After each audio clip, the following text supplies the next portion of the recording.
You're listening to Nostalgia Club, the podcast where we look back on our favorite childhood stories and revisit them as adults. At least one of us hasn't read or watched these series, so we also get a first-timer's opinion. Spoiler alert, we will be discussing storylines and future events beyond the first books and episodes, so proceed with caution. Whoa, hey, welcome back to Nostalgia Club. My name is Michael Keene. I am a podcast editor joined by two other podcast editors. Names are as... Victoria. And Jino. Wow, look at that. We're on our way to being able to do a normal intro. Maybe someday we'll figure it out. Today we are talking about a book series that I read when I was in, let's say somewhere late elementary school era. It's called the Bartimaeus sequence. Specifically, we read the first book in the Bartimaeus sequence, The Amulet of Samarkand. Those of you who are old enough may remember, I believe, its original book cover, which is a really frightening looking green gargoyle goblin thing holding up a green amulet sort of centered inside this golden brooch. So spooky. It's very so spooky. Scary. The more recent cover just has the amulet on it. It's a little less scary for those of us who are maybe put off by the goblin face like Jino was in his youth. They really don't make book covers like they used to. Yeah. A lot of them are prettier nowadays. Yeah. They put more into the They're all general about the aesthetic. aesthetics now. Yeah. For the TikTok. For the TikTok? Is there... I'm not on TikTok. Is there like a whole series of TikToks just about book covers? Oh, there's a whole community on TikTok called Book Talk. And it's just people who give suggestions about what books you should read and all that stuff. Huh. Yeah, Dude, sometimes if you go to Barnes & Noble, they'll have displays that are like, as seen on Book Talk. And it'll be a bunch of titles that are frequently recommended on TikTok. Huh. Yeah. I'm not even Interesting. on TikTok, but I know all this random stuff. I guess if it's short form content, there's going to be a lot of judging books by their covers then. Yeah. How far we have strayed from God. We never learned. I mean, as toxic as that community might inevitably lend itself to be, I suppose any sort of community that promotes reading and physical books is good. Yeah. Well, I actually really like it because I saved a lot of videos of like books that I eventually want to read, but then I just have an endless saved collection of book videos. Understandable. I Yeah. have given up on ever reading a book again that is not for Nostalgia Club. Because at least when I read a book for Nostalgia Club, it feels productive. Speaking of book covers, Jino, you said that you were scared by the book cover as a kid? Yeah, my mom owned this book, I assume in an attempt to make me read it. And she failed because the cover was so scary, so off-putting to me as a child that I just did not want to open it. Also, the book was very large. And I had Percy Jackson. Why would I read anything but Percy Jackson? Understandable. Yeah, this book, Jonathan Stroud, the author, I really love his prose, but boy, does he chew that scenery. He chews it like bubblegum. There's a lot of description in this book, a lot of lingering on moments, and I do like it. It really helps set the scene, but I will say, you know what I've noticed? I will say is something I say a lot. Yeah. And then I repeat it like very shortly after you. Slowly, we're forming a hive mind. But Jino, I have a question for you. Looking back in time, would you prefer to have read it when you were young, when your mom first wanted you to read this book? Or do you feel like you've gained something from having read it for the first time now? I think my perspective on the characters and the story would have been very different as a child. I think I would have missed a lot of the nuance. The book, without getting too much into it, because I know we're going to go into a plot summary at some point, but the book is full of characters, most of whom, actually, I would say all but maybe two, are supremely unlikable. They all have very broad faults. They are selfish and manipulative. They enslave other beings for their own purposes.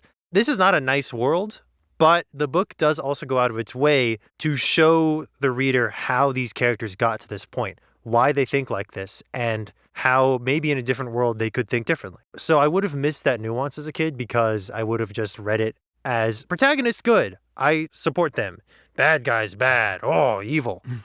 Black and white. But now as an adult, I can see the nuance. And I do think it was a little harder to get into it because of that. I found myself not really rooting for any of the characters up until a certain point. There is a point in the book where I did start to root for the characters, but it took a while to get there.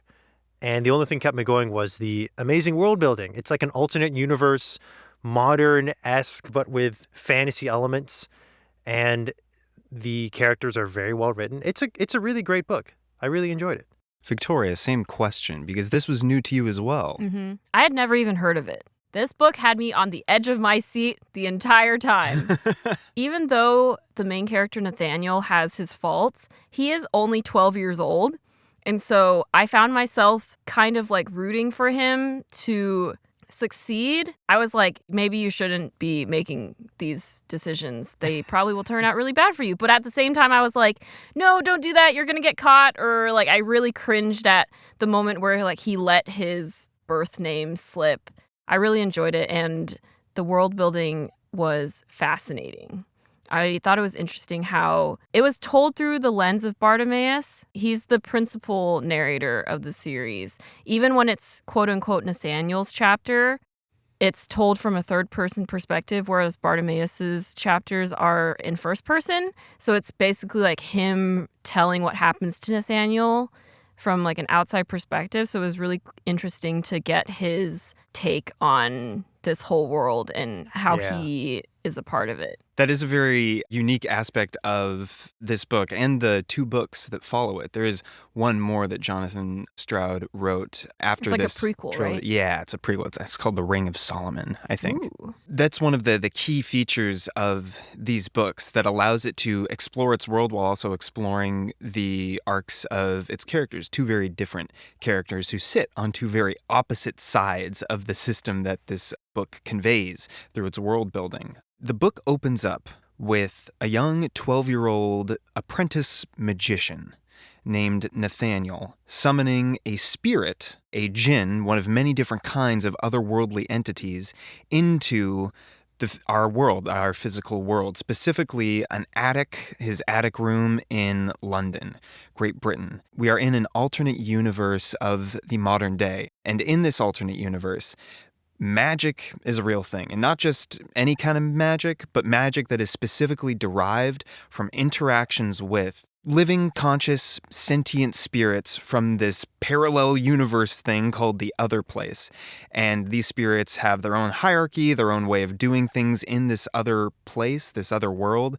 They rank from individuals of minor power like imps and foliots to middle-ranking things like Jinn and Djinni. Bartimaeus, one of our point of view characters, is a Djinni, to higher-ranking, more powerful spirits like Afrits and how do you pronounce it? Marids.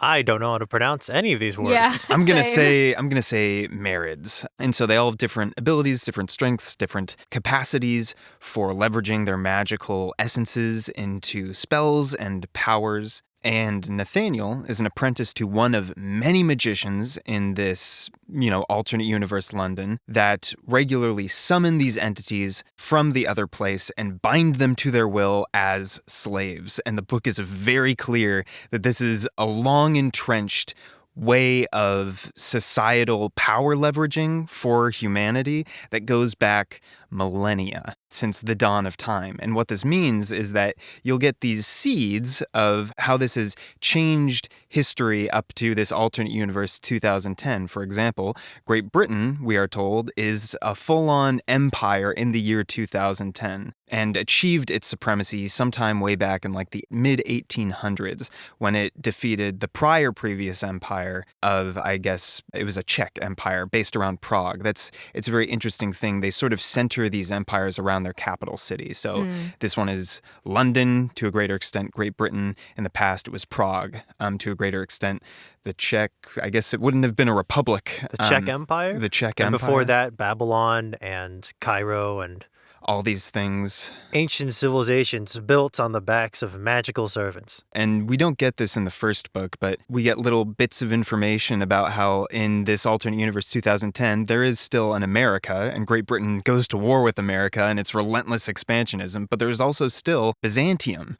Like the ancient Byzantines are still a relevant power, just by some weird timey-wimey wonkiness over the fact that the way people leverage power in this setting is not through boots on the ground and flesh and blood and steel, but through entrenched systems of learning archaic practices to summon and bind extremely powerful magic entities to their control. And when Nathaniel, our young apprentice, summons Bartimaeus into his attic, he assigns him a very troublesome task of retrieving an ancient magical artifact called the Amulet of Samarkand from another magician called Simon Lovelace, a rather young magician, still an adult, but one who is scheming, desperate for power. In fact, scheming to overthrow the current British Prime Minister and place himself and his allies in the Prime Minister's place. And of course, the amulet is part of Lovelace's plan, but Nathaniel doesn't know this. Nathaniel is just upset because Simon Lovelace embarrassed him at a dinner party that his mentor was throwing. Gave him a magical spanking. Yeah. So it were.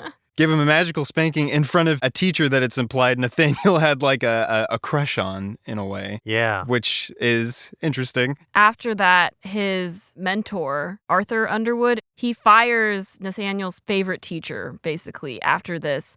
And Mr. Underwood is extremely embarrassed and upset.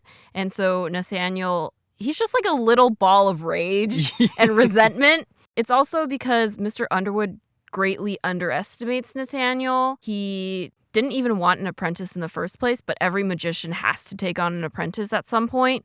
And so Nathaniel was who he got. Mr. Underwood is not that great of a magician, so he doesn't see the potential in Nathaniel. And so Nathaniel, he's forced to progress much slower than he would like. Nathaniel spends all his time reading Mr. Underwood's books that he's not supposed to be reading and sneaking into places to learn new spells and whatnot. Mr. Underwood doesn't know any of it until later on. They do a really good job, like you said, of setting up the backstory of Nathaniel's character and showing why he takes such drastic measures to get back at Simon Lovelace. The way he writes this part of the book is really, really great because we get dropped right into the action. Bartimaeus is summoned. Bartimaeus is sent to go get the amulet. We get demon on Are they demons? That's another interesting thing I like. Essentially, they're spirits. They're creatures made of some essence from an alternate dimension. But the way that human society has interacted with these creatures, understanding, of course, that these spirits are hostile to humanity to a certain extent, and eagerly, thanks to, in part, I'm sure, millennia of persecution and slavery, at any opportunity, these spirits will turn on their masters and destroy them so they can be released back to their home, which is why they have all this stuff where a magician will sit in a pentacle and then summon another spirit into a pentacle from which the spirit cannot leave if they've done their job right, because sometimes they don't and it goes wrong, and then bind them to their will, and so it's this antagonistic relationship. But as a result, that antagonism breeds prejudice among humans towards these spirits, and that's why they call them demons, because it's a bit of a psyop. Oh. Yeah. And there's even a moment where Nathaniel calls Bartimaeus a demon, and Bartimaeus is like, hey, just so you know, I really don't like to be called a demon. Got it. So we get dropped right in. We get spirit shenanigans. We get to see all their powers at play. We get this whole heist thing. And as a reader, I'm thinking, what's going on? Why is any of this happening? Who are these people?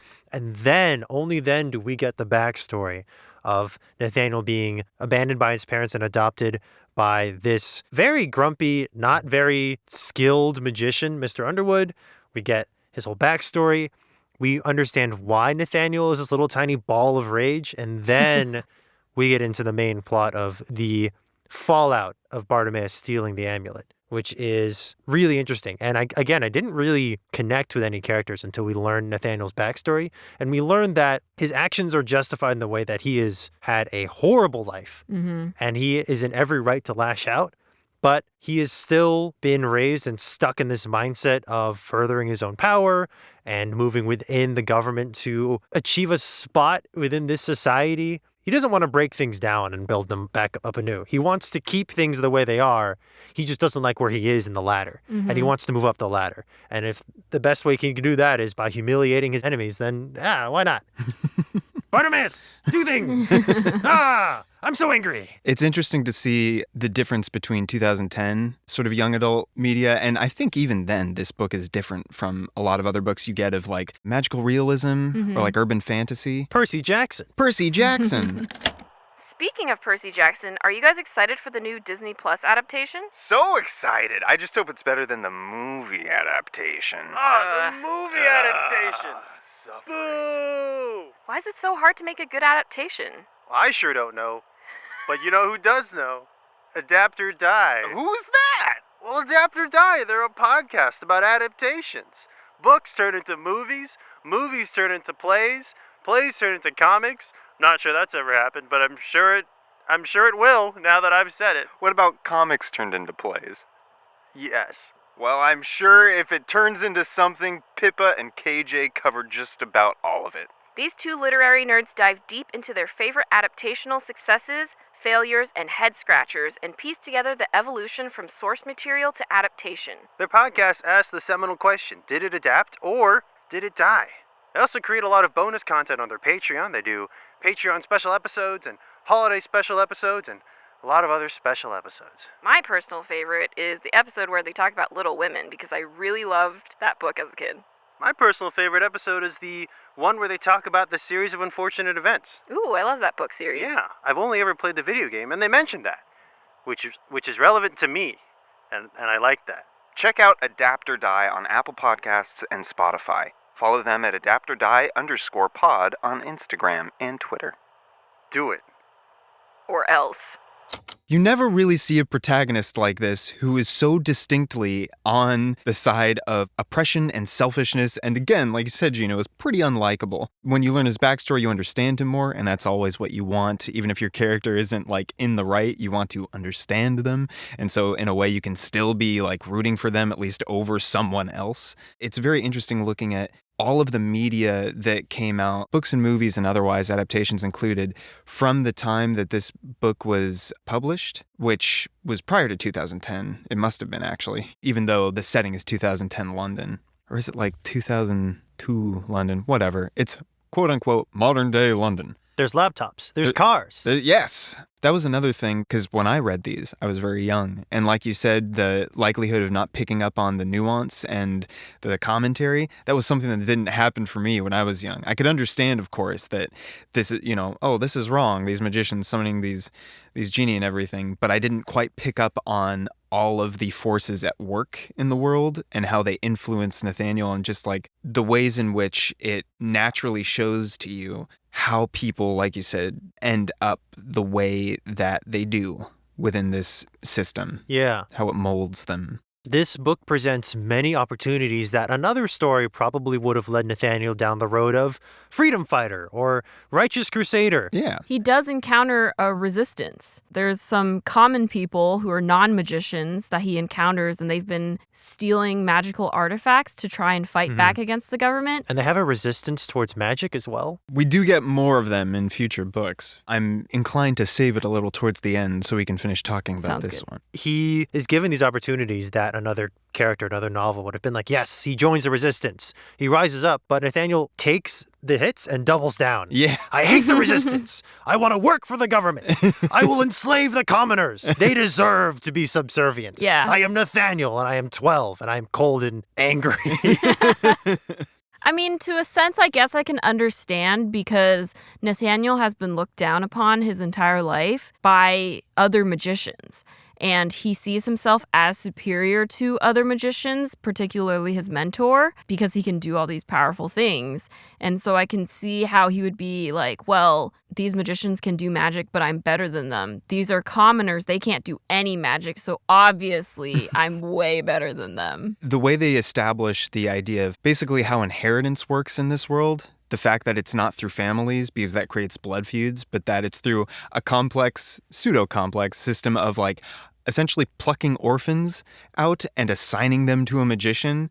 And what it breeds is a whole upper crust subculture of narcissists who feel like they don't have safety anywhere. And it makes sense in a lot of ways because you can look at Nathaniel's case as a microcosm. A lot of them, and I think we even get hints of this from other tales of other people in their time as magicians' apprentices, they're put to work and they're put in the care of people who don't want oftentimes to have apprentices, especially because a lot of them, again, much like what Nathaniel comes to be, are obsessed with their power within the system at play and obsessed with rising up through the ranks and putting down their rivals and their enemies. And so it just naturally follows that when you look at Nathaniel, you kind of come to understand his motivations of putting down his rivals and ascending through the ranks are essentially identical to everyone else's motivations. It's just we are seeing things through his perspective, and he's just less of a heartless monster than the other heartless monsters. Just by a tiny little bit. Just by a tiny bit. And we're inclined to sympathize a little more with him because he is a child and because we can understand that he hasn't had the time to mature and gain a broader perspective compared to a lot of these older magicians who should know better. I'm sad me adoptive mum died. That gives me a slight moral high ground. Slave, kill that man!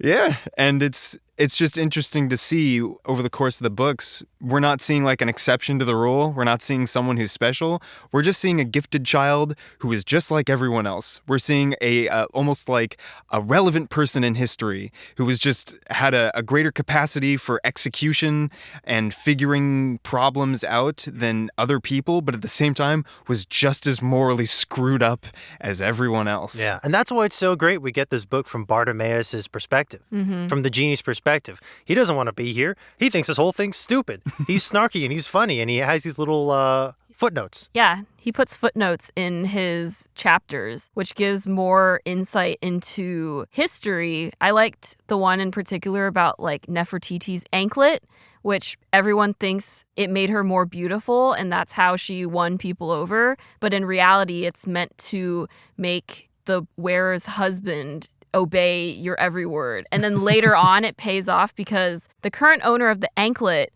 Nathaniel sees her at the gala at the very end. Like the fake magician convention. It's like the Duke and Duchess of something.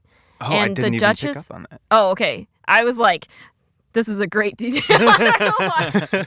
It's literally like a comment made by Mrs. Underwood when they see, I think it's the Duke and Duchess, where Mrs. Underwood sees the Duchess and she's described as not being very attractive conventionally and whatnot. And Mrs. Underwood is like, I don't know what the Duke sees in her. And then Nathaniel describes the Duke being this exhausted guy who's like trailing after her. And we as the readers know the reason is because, as Bartimaeus described in a footnote, she has the anklet that makes him obey her every word. So it's just like little details like that his footnotes give you additional perspective on. He also makes snarky comments just about humanity in general and about other creatures that he encounters. So I really enjoy that. Yeah, it makes the book delightful, honestly. Yeah.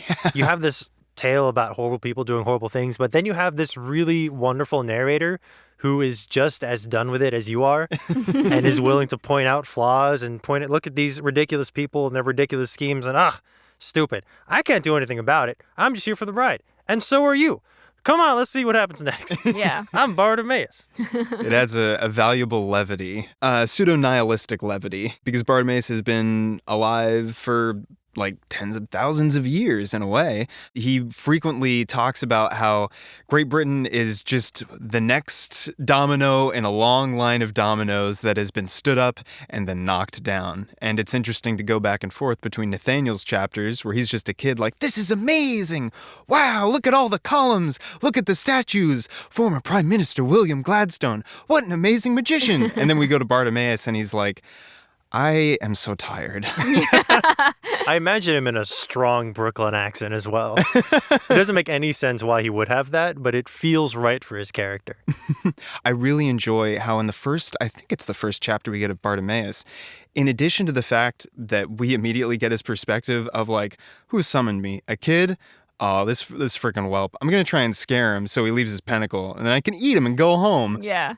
And like flying around London like, this place sucks. we get a clue into a bit of Bartimaeus' backstory when he transforms. Djinni, their main sort of power is transformation, ultimately. They can do a few other things. They create what are called detonations. Just imagine a fireball or whatever, explosive, magical blast, or they can create sort of glamours about themselves. Transformation is one of their primary attributes. And Bartimaeus transforms into a young Egyptian boy, about 14 years old, named Ptolemy. We're led to believe one of the many Ptolemaic princes from ancient Egypt way back when, one of the many princes named Ptolemy. And he describes it as, I take this form because he was a boy that I loved, and this is my way of honoring him. And you're immediately set off to think, oh, he doesn't just hate everything. Mm-hmm. He is capable not only of loving other creatures, but of actually having affection for a human being, which heretofore he has not had any affection for in the slightest. And so it immediately makes you wonder, what's the story here? Who was this person to Bartimaeus? And it also puts you on his side as well. In addition to setting you on a kind of moral high ground of like Gina said, reading along with Bartimaeus, haha, yeah, this is so dumb. These dumb magicians. It allows you to be able to place a little more trust in Bartimaeus' perspective to a certain degree, because you know that he is capable of a range of emotions that have no doubt probably some nuance to them compared to Nathaniel, who, again, ball of rage. A sad mad boy. A sad mad boy. A bad, sad mad boy. I'm quoting a TV show here, I think. No Victoria one will be able knows. to know. Oh, yeah. Oh, I don't know. Is it 'cause I'm too old to know? It's coming out right now. Oh, I guess I'm just uncontemporary. I go home and I put on my nightcap and hold up my candle, my robe, and I say, time for bed. I'm a magician.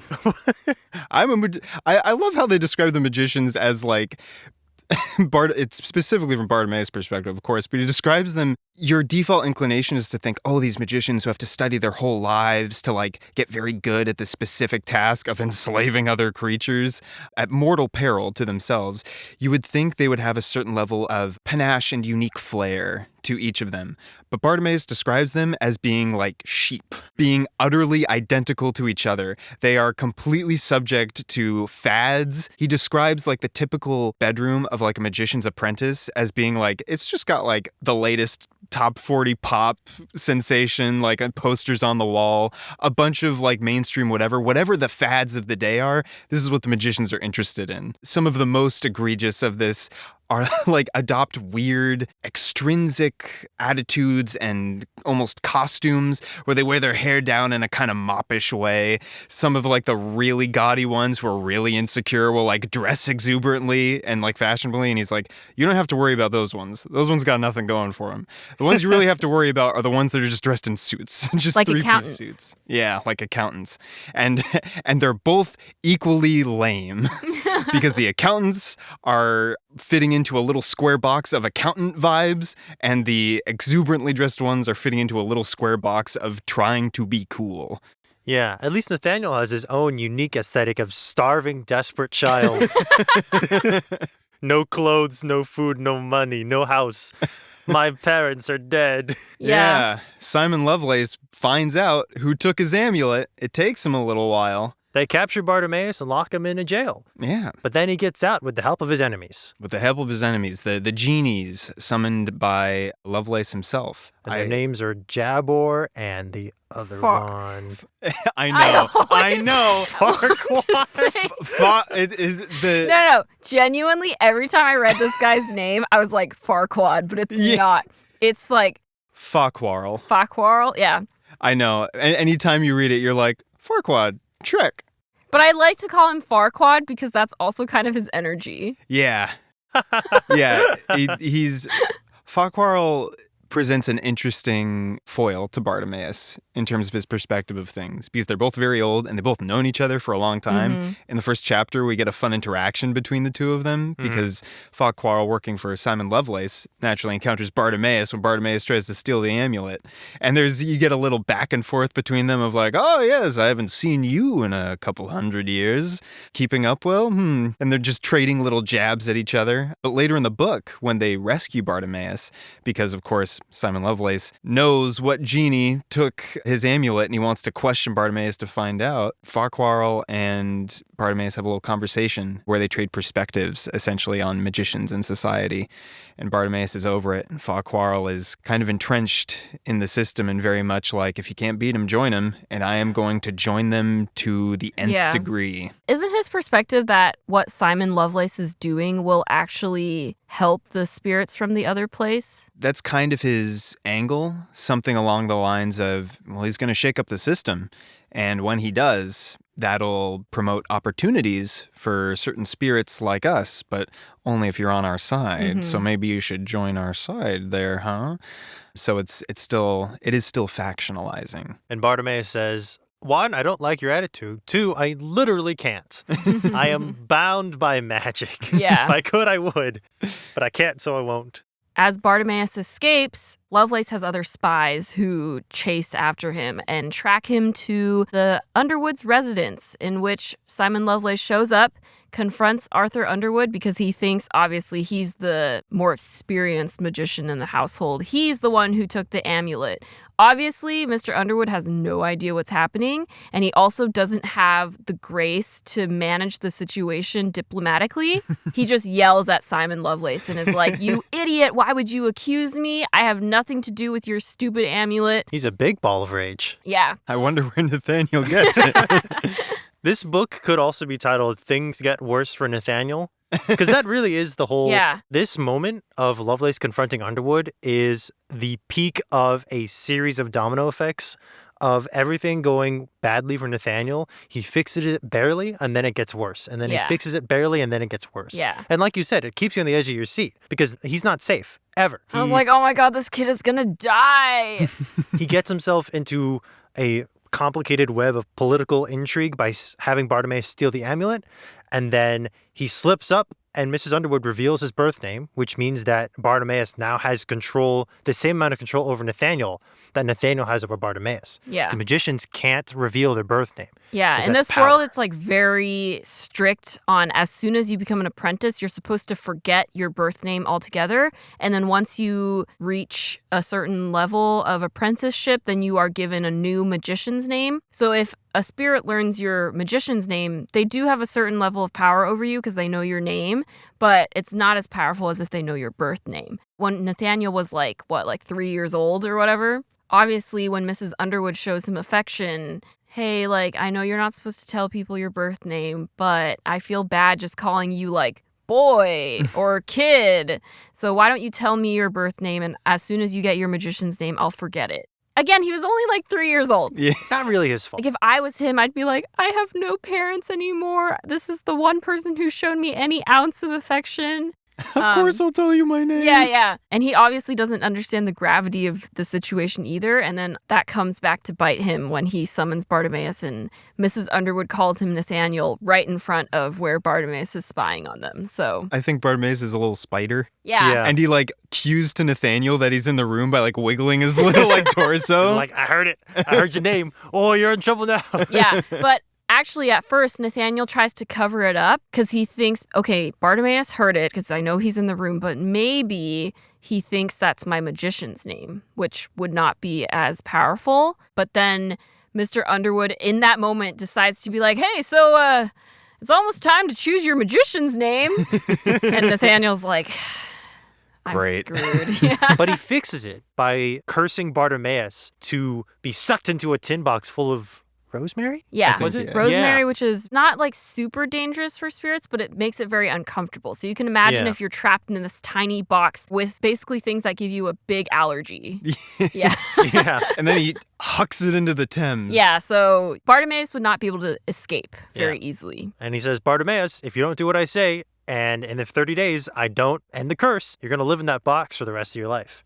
So Bartimaeus is still, quote, trapped, Yeah. though he is now more free to do what he wants. And then he gets himself into trouble in a magic shop, and then he gets captured and thrown into Djinni jail. Djinni Yeah. jail. When Simon Lovelace shows up, this is, as Jino described, after Nathaniel has just barely scraped by.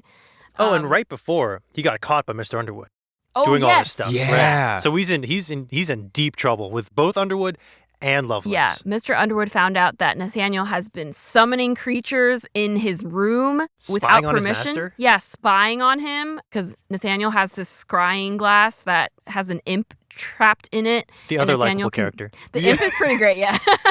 He was just giving sass to no end. Yeah. And it's so painful because when Underwood finds out that Nathaniel's been summoning spirits like way above his level and a very dangerous thing, he gets super ticked off at Nathaniel and then goes downstairs and Nathaniel's like, oh no, I'm so screwed. Oh, I'm iced. What's he planning? What's he gonna do to me? I can't just let sleeping dogs lie. I have to find out. And the imp's like, oh, I don't think you should be doing this. It could be real dangerous if I get close. Because this imp is in this little scrying glass that he bound the imp to. And Nathaniel's like, no, you have to go find out. Go phase downstairs in your like invisible form and spy on my master. This is a moment where Nathaniel does underestimate Mr. Underwood. Yeah, and Mr. Underwood is on a call with like one of his maybe like few acquaintances or friends, and he's like talking it out, and he's like, He has no friends. Probably just that one person he calls to like vent to, and that person's like, oh gosh, here we go. And he's like super upset, but then at the same time, the person on the other end of the line is like trying to say, well, maybe it's only because of your good teachings, and it's such good a good mentor. Yeah, you taught him so well. It's a good sign. He's a gifted child. And Arthur Underwood's starting to come around like, yes, I suppose it is a good sign, and it does give me hope. It was very skilled summoning he did. I suppose I should be proud. And right when he comes to that like softening conclusion, his little magical like alert system picks up on the fact that he's being scryed on, and he quickly executes a magical maneuver that like locks the imp in place, and he essentially goes into like an astral projection form and follows the thread back up through the house to Nathaniel's room. And when he finds out that Nathaniel's been spying on him, it's game over for him. Yeah. Just at that moment, Simon Lovelace shows up. Before Underwood can kill him. Yeah. Simon Lovelace is like, haha, I'll do it first. Mr. Underwood locks Nathaniel in a room and is like, you're staying here until I finish this conversation with Lovelace, and then I'll deal with you after that. But then Bartimaeus manages to free Nathaniel. The book is like slightly coincidental in which Bartimaeus happens to escape just in time for Nathaniel to summon him, just in time for Mr. Underwood to realize he's summoning creatures, just in time for Simon Lovelace to show up, etc., etc. So Bartimaeus frees Nathaniel. Nathaniel spies on the conversation. Then Simon Lovelace demands that Mr. Underwood take him up to his study so he can look for the amulet himself, even though Arthur Underwood is continuing to deny that he knows anything, because he doesn't. At this point, Bartimaeus is telling Nathaniel, hey, man, this is the point where you run. Wasn't this part of your plan all along? Because Nathaniel was the one who told Bartimaeus to hide the amulet in Mr. Underwood's study, because Mr. Underwood deals with magical artifacts, and so all the other magical artifacts, their auras would protect the amulet from discovery. And also, in a way, it would kind of save Nathaniel if he was ever discovered. The blame would go on his mentor. Which is what happens. Which is exactly what happens. But now Nathaniel feels guilt for it. But not necessarily towards Mr. Underwood, but towards Mrs. Underwood. Yeah. Because he's afraid that she's going to get caught in the crossfire, which is understandable. Yeah. She does. She dies. Yeah. Yeah. Simon Lovelace blows the whole place up. It's wild when Nathaniel goes to intercede, because he says, don't blame them, blame me, I'm the one who did it. And Lovelace is kind of impressed. Mm-hmm. And he's like, I really didn't expect that. Just so you know, I was going to kill everyone here anyway. Yeah. And he tries to do just that. And Nathaniel and Bartimaeus are the only ones who escape. No thanks to Nathaniel, who keeps trying to run the wrong way. Yeah, Nathaniel keeps trying to run back to save Mrs. Underwood, who at this point is already probably far gone. Oh yeah, we didn't even see her die. Yeah. She's just toast. And Bartimaeus is like, you idiot. Why do you keep... I saved you like 3 times already. Then they're on the streets. Yeah, there's a slowdown a bit in the plot as they try and figure out what to do, and it's during this sequence that Nathaniel has more of a run-in with the resistance. Mm-hmm. Specifically, the element of the resistance that's made up of plucky street orphans who sell the newspaper. And they're all anti-magic mystery people. Yeah. Who beat Nathaniel up and leave him for dead. They steal his scrying glass. Threaten to cut his throat. These are nasty children. Yeah. They're following a mysterious person, a little older than Nathaniel, Nathaniel, but another street orphan named Kitty. It's implied that she's the one that Bartimaeus runs into at the very beginning of the book, right? Yeah, when Bartimaeus is stealing the amulet, these kids are able to find him and see through his disguise, and he tries to hurt him a little bit, give him a flash of some toasty magic, and it doesn't affect him. And he only is able to escape through some trickery, which is how Bartimaeus escapes most things. Yeah. That aspect of the world really does interest me.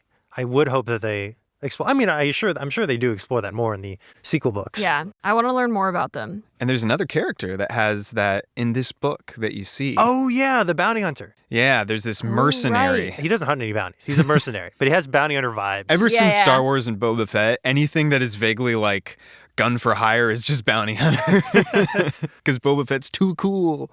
He defines the whole vague profession. There's like a mercenary working for Lovelace. The mercenary first recovered the amulet from wherever it was residing. He probably originally. murdered someone for it. Killed a man Yeah, it was to take his jewelry. with the government or something. Kill a man, take his jewelry. Ultimately, when Nathaniel and Bartimaeus go to stop Lovelace's plan, which is occurring at this lovely estate held by this commonist socialite, Amanda, who's sort of romantically entwined with Lovelace, but she's sort of using him and he's using her. Mhm. Like all magicians. The plan is simple. Get the entire government to one room. Blow up the room. I am wearing the amulet, so I'm fine. Yes. Good. Yeah. Simon Lovelace. Nathaniel kills a man. Okay, that we jumped a lot of steps. Yeah. before- Well, I mean, let's cut to the chase. Nathaniel and Bartimaeus trek through the countryside and they hijack a van carrying like foods. They give several children concussions. Yes, Yeah. they do. Yeah, Nathaniel beats up a few kids to steal their clothes. Bartimaeus also beats up a Yeah. few kids. It's just very, to beat up kids. Yeah, it's very heist movie. They literally have to sneak in by putting on human disguises and getting through, dressing up as servants. Farquhar is the chef. Yeah. Which Farquhar seems to like because in the beginning of the book he's posing as a chef Yeah. in Simon Lovelace's place as a cook, There's and a at line, the end he's posing as a cook again, and Bartimaeus like sees him and walks back out. Yeah. And he's like, I can't go in there. Yeah.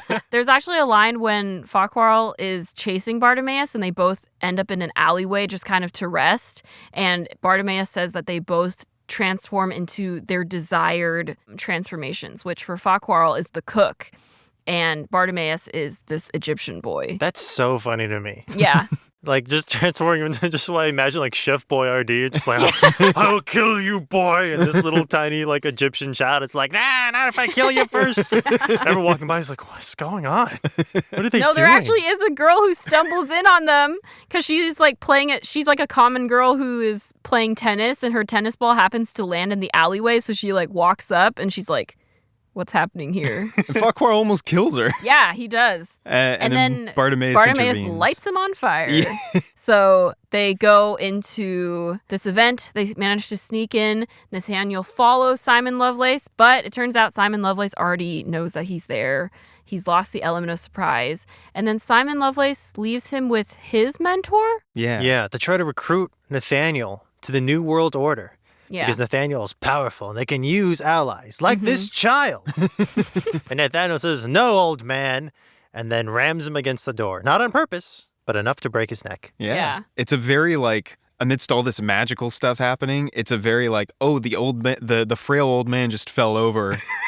And like that was it. Yeah, Nathaniel basically just throws firecrackers at his head until he loses his step. Oops. I like it. It's like we've spent a whole book talking about enslaved genies and stuff and magic and like mortal consequences. Nathaniel's been complicit, but it's still been like a little distant from him, a little removed. It's all true, come at yeah. the hands of Djinni. This time, it's literally just Nathaniel threw an object at an old man's head and the old man fell over and died. Nathaniel finds the pentacles, able to summon Bartimaeus back because Bartimaeus had been in his own wild adventure with the mercenary, hucking rocks at a guy. Oh yeah, I think Bartimaeus is about to like kill the mercenary because Bartimaeus has been like hurling magic at this mercenary and the mercenary is like, oh, that was a little rough. And Bartimaeus is like, what the heck? Yeah. And he's about to like take a rock and like crush the mercenary and Nathaniel summons him back and he's like, no! And so they managed to just barely slip into the bomb room, which it's not a bomb, but That's basically what it is. It's the room where they've gathered all the magicians with the intention of killing them. It's an impressive little trick because there's a giant, extravagant, like, rug, essentially. Imagine like a giant, ancient Near East, or what would it have been? It's a Persian rug. Persian rug. I think they mentioned in the book it was specifically made in Persia for the tourist industry. Yeah. It's a very gaudy, not cheaply made, but definitely not made with love. Yeah. Aren't there also depictions of various Members of the high-ranking guild. magicians too? Yeah, the prime minister and like his like cabinet and everything are like woven into like the medieval scene in the rug, like riding horses on like a hunt, and it's just like so pretentious. Gross. It's like you go to a wedding and the giant cake has your face, everyone's face, just drawn on the cake, and the bride and groom are like, "Everyone, eat your face" or something. And you're like, okay. Yeah. All right. And your face is a little lumpy, and you're like, I guess it's fine. and Lovelace pulls the old "look over there" trick. It's really funny. He's standing at a podium. The rug is beneath like a glass floor, like a crystal glass floor, and it's like, ooh, super fancy. And he points up as like, look at this chandelier that we imported from such and such. And when he does that, he triggers the rug to slide away, and no one notices it because it's not actually beneath him. It's beneath the glass that's beneath them. And it slides away, revealing a giant pentacle. And the prime minister is the only one with like his slave essentially summoned. It's an Ifrit, second only to a Merid. And the Ifrit notices first what's happening as Lovelace pulls out this summoning horn and honks it essentially. Yeah, just my like gosh. that. And this summoning horn, and this clown horn summons The biggest clown you've ever seen. Basically, it's this like extremely powerful, bigger than like a Djinni or a Merid or anything, summons this ancient, powerful being. I think it's called Ramuthra or something. Also, Nathaniel can't even see it. Yeah, it's because like, it like traverses across multiple planes. There's this thing in the book. There's 7 planes, and different creatures can appear as different things on different planes. So, for example, when Bartimaeus transforms into, say, a raven, he looks like a raven on 4 of 7 planes. But if someone can look past the 4th plane, they will see him for who he truly is. But Nathaniel, because he doesn't have the correct lenses. He doesn't have contact lenses. Yeah, the magicians will make contact lenses that allow them to see like a few planes in. Nathaniel got his, but I think his just aren't high level enough yet. Yeah. So he can't actually see this giant creature. So it's kind of funny whenever it cuts to his chapters, he's like, and then this air was weird. This person gets thrown into the air and disappears. And Nathaniel's like, I don't know what happened. He got eaten. Oops. Yeah. They win the day by repeatedly tackling Simon and punching him and grabbing at his neck until they get the amulet. Well, and then Bartimaeus transforms into Amanda, who is Simon's lover or whatever. Yeah. A genius play by Bartimaeus. Yeah. And he POTG. Play of the game. And he puts on this whole act of like, Simon, why would you do this to me? I thought we were doing this together, blah, blah, blah. And Simon's like, Amanda, get away. I loved that moment. Yeah. Because this whole time, Nathaniel's like the only vaguely human magician, the only person with a trace of empathy. And Lovelace has been ruthless this whole time.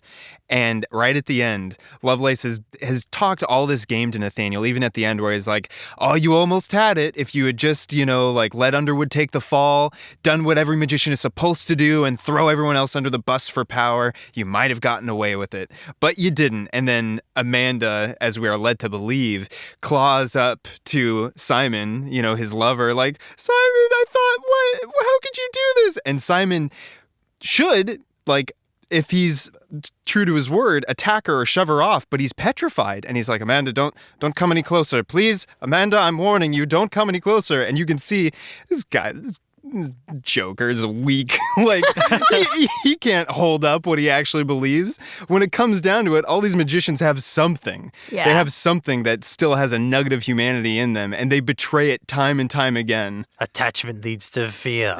Fear leads to anger. Anger leads to, big monster! Oh no! And then a small boy punches you and takes your jewelry. Yeah, it opens up just enough opportunity for Nathaniel to run up and grab the amulet and put it on himself. I got your necklace. And then Ramuthra, that's the fun reveal is Lovelace is like, rules lawyer time. Nathaniel doesn't actually have the amulet because I didn't give it to him, so you can't attack me still, even though I'm not protected, Ramuthra. Attack the woman instead, attack Amanda. And Ramuthra goes, I see no woman, only a grinning Djinni. And then that's when Bartimaeus reveals himself and turns into like a monkey and jumps away. The reveal is so good. It got me. Yeah. That's for sure. Yeah, I was like, no way, because I genuinely thought it was Amanda. Yeah. I guess she's kind of helping Nathaniel. That's cool. Little did we know Amanda's been dead for a little bit. Yeah. It's really fun, all the descriptions you get of like the effect that Ramuthra has just on the world around it. Yeah. Because it's described as essentially like just a disturbance in the air, kind of multicolored. Like it can't even take on a form, like a physical form like the other beings can. It's just so new to the physical world. And like it breaks physics and reality. And you have these magicians like turning into water and like flashing a bunch of different colors. Like their arms become spaghetti and their noses get real big and droopy. And they're just like, Some people turn from being an adult to a child to like an animal. And the rest of them, it's described also in a very amusing way. All these big, high and mighty, rich, famous magicians in their fancy clothing, all basically scrabbling against one another in a big pile in the corner of the room, trying to get away from Ramuthra. And obviously they can't, but they're trying to be the last one to be eaten. They're all just cowering in this big pile. It's beautiful. And meanwhile, Nathaniel, the only one who is able to do anything. Well, clearly the magicians can do something, but they're too scared to do anything. Yeah. Nathaniel, the only one still in his right mind, recalls all the way back to the beginning of the book, where he memorized a certain dispelling charm or something like that. Yeah, something along the lines of just sending away any kind of entity or something. The go away spell. And he recites it. And it goes away. And then he does the right thing and falls back in line with the government. Yeah, he literally walks up to the prime minister and hands him the amulet, because the amulet was initially stolen from the government by Simon Lovelace.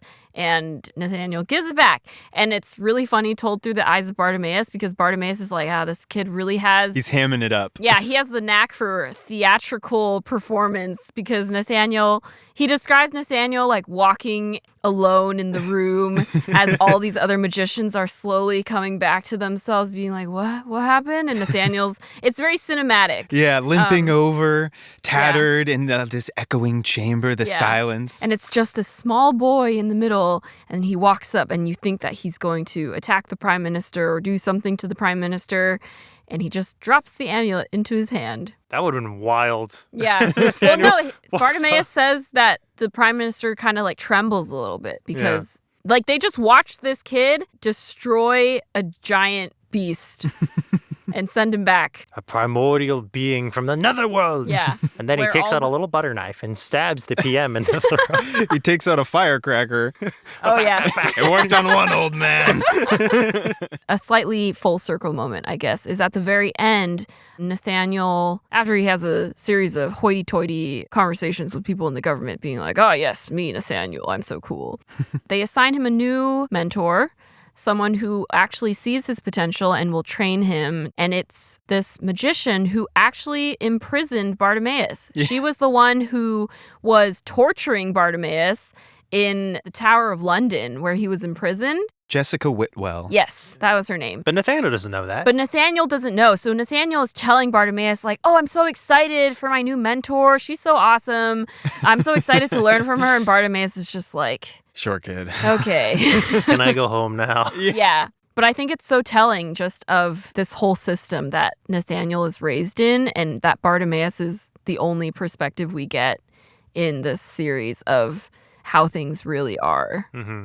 There is a glimmer of hope at the end, where Bartimaeus betrays at least that capacity for caring about a human remotely. I think he does have a soft spot for Nathaniel. Yeah. As much as he would hate to admit it. Yeah, definitely. Nathaniel's about to send him back to the other place, and he's like, one more second. Nathaniel's like, do you want to go back or not? And he's like, I just want to tell you, you're a stuck-up little brat, but you have a chance. Yeah. You have just a trace of a heart inside you. Do not let these other magicians tear that away from you. Mm-hmm. And then Nathaniel's like, okay, and sends him away. I'm off to magic school. One day I'll be big boy government man. And I'll tell all the commoners to eat my poop. because I'm a magician. And that's kind of the direction that future books go. Oh, no. Nathaniel, under the tutelage of Jessica Whitwell, a combination of his competency and nepotism, gets a place at a very young age within the government and starts attempting to ferret out elements of the resistance and ferreting out other plots from minor members of the government, attempting to overthrow the government so they can be major members of the government. His efforts are primarily in line with like the current regime and trying to keep it intact, but he still has traces of that humanity within him. And there are times where he will get pressured by other members of the government to do something, and he will choose the opposite thing, and he'll justify it with some self-serving end, but there's always a little bit of a hint that he has a certain moral compass still within him. There are plenty of times where he, it seems like, is one of the only ones who kind of is seeing things clearly and not letting the bureaucracy and an entirely selfish paranoid motive to prevent him from figuring out machinations of other individuals before it's too late. But much like this book, what little he does to make a situation better does not stop it from becoming ultimately worse. By the third book, he's in a real rough spot. He's essentially like lost the trust and companionship of like everyone. Ooh. It's a major crux as to the end of the series of his ability to unwrite that and go back and confront himself for what he has become. These books really do not shy away from high stakes. Yeah, it's really something. And it's in future books that, of course, we get more of the resistance, which in this book is just a half-hearted terrorist attack in the middle of the book on a bunch of nobles. And then, whatchamacallit, near the end, the few people who beat up Nathaniel. In the two subsequent books, we get more of Kitty and the other members of the resistance and their efforts to try and destabilize the magical authority. And we get an interesting perspective from Bartimaeus in this regard, because most commoners see the spirits as demons, because, of course, the spirits are levied against them to put them down. And Kitty has this perspective as well. She and a friend of hers, when they inadvertently made a magician crash his car, this magician set his Djinni on them. Kitty's friend was severely maimed. She was not, because she had magical resistance. And she and her family put a case against this magician. Actually, I'm not even sure if she had a family at that point, but she put a case against this magician. And of course, the courts were corrupt and favored the magician. And that's part of what led her down this path to joining the resistance. But by the time the second book rolls around, she's already been in it for a while. And the person running the resistance is old and bitter and looking at their life and going, nothing's changed. And in a certain regard has gone down a similar path of anger and bitterness at their place to a lot of other magicians. And Kitty's arc has a lot to do with getting a wider perspective on the struggle of people's, not only her people, but people through time against the system. And she develops a very interesting relationship with Bartimaeus, and they influence each other. Her place in this book, it's inextricable from the narrative that's told. Because it's easy to, especially after this first book where we don't get much of her, think, oh, you have Bartimaeus on one side, Nathaniel on the other. And together they represent the two sides that are really all that you need to tell the story of this society and what happens over the course of these three books to change the path of history, to change the path of the future. But Kitty is instrumental in being a bridge in a way that Nathaniel could never really be. Because in a lot of ways, Kitty is the person who is able to interact with Bartimaeus on a similar playing field. She and Bartimaeus have both been put down by the system, and there's a chance that Bartimaeus can maybe be inspired by her, but there's stuff that she has to do first in order to bridge that divide. And a lot of that comes into play in the third book, Ptolemy's Gate. And just sort of finding a way to think of a future in which humans and spirits are existing innately on a more level playing field. These books are great. I've actually already checked out the second one, and I'm inclined to read the whole series all over again, because it's just a wonderful read. Amazing world building, solid characters, and a very complex system for children to explore. Yeah. I was going to ask, what is the age group this is aimed for? You know, I don't know. I'm sure the internet has answers for us. It is an example of one of those books that can be read by a youthful reader, and a youthful reader can still pick up on what it's putting down. I picked up on some of it when I was younger, but even now, as an older reader, you can read this, and it's an excellent hypothetical case study for just like, systems of oppression, and it has its own sort of cycle of history that ties into the way that, like, you may have heard of what's called like the cycle of empire, this idea of hard times create, pardon the gendered phrasing, it's how the saying goes, hard times create strong men create good times create weak men create hard times. It's a very ancient idea. Ugh. Ugh. I think it's not like I'm some historian or whatever, or anthropologist. I think it's a little simplistic. I don't know how much veracity you can assign to it. Its view of like good times and hard times is insular to like a very ancient idea of what like a system is, which is very material and imperial. Yeah. In real life, empires don't just end. Today the empire ended. Yeah. Rats. Everything's on fire. The men were too weak. Better move elsewhere and start new empire. No, they like change. They don't just vanish. Yeah. The people are still there. They're still living there. They're still doing stuff. Yeah. And if your whole system is based on expansion and consumption, eventually something's not going to go right. Yeah. People change, or they leave, or they vanish into puffs of smoke. Yeah. Like Farquhar at the end of The Amulet of Samarkand, who is not present for like the main finale. He's just in the kitchen. And then when Simon Lovelace is eaten by Ramuthra, like all the kitchen attendants just watch as suddenly this chef who's been in their midst just goes, and like turns into a spittle of flame and vanishes into thin air. And all the cooks are like, oh, guess he's gone. Yeah, like hide now. imagine if your boss just turned into a pillar of flame and disappeared. Casey Whalen, no! Oh, wow. I looked it up. This book series is for 10 to 14 years old children. So Nathaniel's age. Nathaniel's age. Yeah. That tracks. I think this is another example of us as grown-up adults people forgetting kids are smarter than we remember them to be. Yeah. Even if you're not picking up everything. I mean, for example, this is a bit of a confession. When I first read these books, because of the way that society works, and it seems like certain elements of technology have not like progressed as much as they have in our version of the world, because everyone relies on magic to do a lot of things.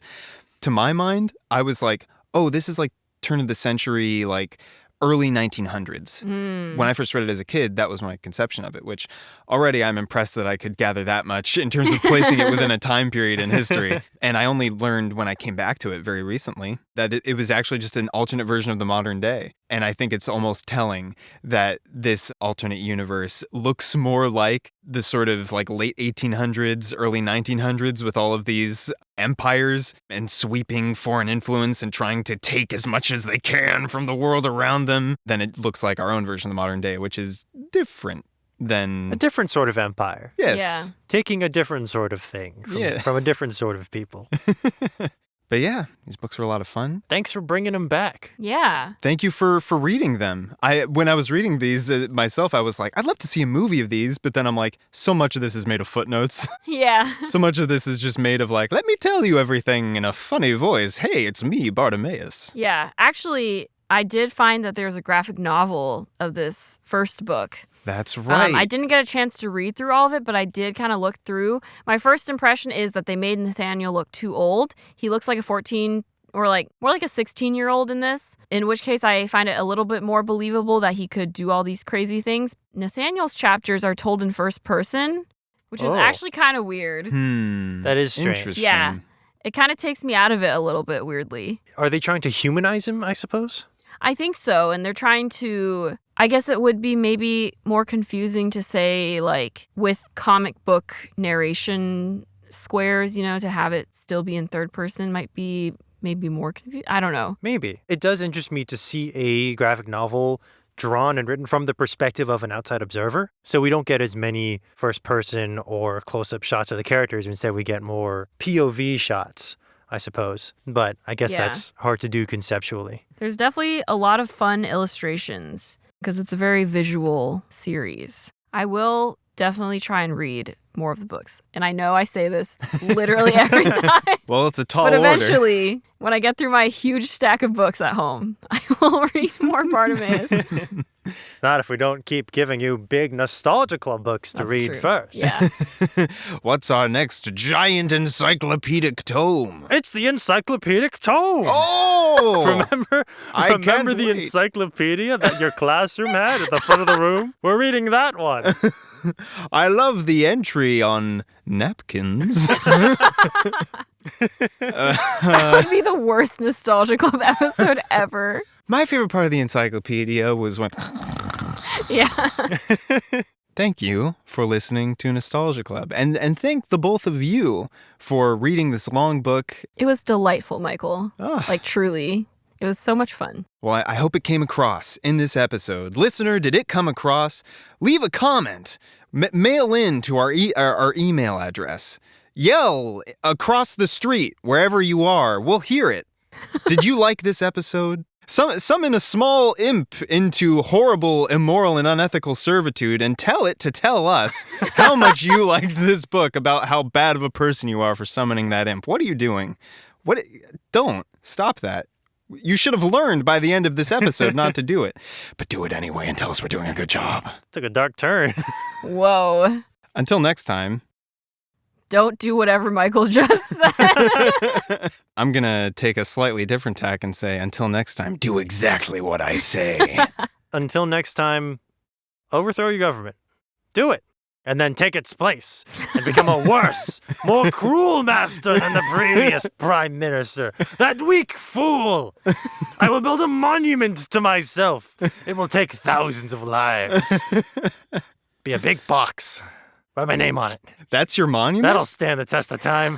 You want your monument to be a big box with your name on it? The Egyptians took the triangle. I want the square. Ah, yes. That's the big brain maneuver, I There suppose. we are. The square is the strongest shape. Everyone knows that. This is a really weird end of episode. I don't know how much you're even going to keep of this. Some of it. Just cut straight to this. Thank you for listening to Nostalgia Club. I don't know. Go home. Go home. Get out of here, kid. It's late. It's late out. What are you doing? Spying on a magician far more powerful than you? You rogue, you rapscallion all full of rage. Get out of here. Michael, I like how you were like, use this outro instead. It's much shorter. And then you proceeded to make it longer. I'm panicking. Somebody help me. It's okay. I'm going to pause the recording. Yeah. Thank you for listening to Nostalgia Club. If you enjoyed this episode, follow us on Twitter @_Nostalgia Club and on Instagram @Nostalgia Club Podcast. Leave a comment, give us a rating, and subscribe. You can also send us an email with your suggestions for what we should review next at nostalgiaclubpodcast@gmail.com. Hello? Hi, Casey. Wow, you picked up after one ring. That's pretty good. Who's this? This is Victoria. Victoria. This is just a random Victoria who's going to tell you about the Bartimaeus sequence. I knew that's what this was about. Why else would I call you, Casey? That's silly. It's not like I work for you or anything. You never know. We're totally social all the time, right? I'm kidding. I'm mostly kidding. Okay, but do you want to hear about the Bartimaeus sequence? Is that a code? No, it's just a question. What is happening? I mean, I guess if it's you only have a minute maybe. Yeah. Okay, well, I'm going to tell you all about it. So, the Bartimaeus sequence, the first book is called The Amulet of Samarkand. It's about a young 12-year-old boy named Nathaniel who is the apprentice of a magician, and he is just a tiny ball of rage. And because this other magician named Simon Lovelace embarrassed him in front of all his peers, he decides that he's going to summon a great spirit, a Djinn, and named Bartimaeus, and steal this amulet from Simon and embarrass him back. And so Nathaniel succeeds barely, but Simon Lovelace kind of catches on and goes after Nathaniel to try and get it back. Nathaniel realizes he's actually stumbled upon a great plot to overthrow the government, which is in an alternate universe of London where magicians rule everything. And then Simon Lovelace catches Nathaniel. He kills his mentor and his whole family. He burns down his house. And then Nathaniel sneaks into this great magician's convention and kills Simon Lovelace. And that's all the plot details you get because it's a big book and I only had a minute to tell you about it. Wow. It's kind of similar to the Ministry of Magic and the overthrow of that. Some parallels there. A little bit. It's more complicated because Nathaniel's whole motivation is not to help people who are being oppressed by the government. He just wants to become part of the government himself. So he employs a djinn, which is a genie? Yeah. Yeah. So why couldn't he just wish for the things he wants? It's not how it works. It's not that kind of genie. Ah. Yeah. It's very complicated. You have to, like, make sure you, like, summon them within a pentacle and make sure the terms are set so that they will obey your every will. All that's fun stuff. What do you think about this series? I think it's okay. I mean, I might, on a scale of 1 to 10, my interest might be like a G. Interesting. For Djinni? What? A G for Djinni? Yeah. Okay. Well, thanks for listening, Casey. Bye. What a strange call. So weird. What is in the air? This episode is so weird.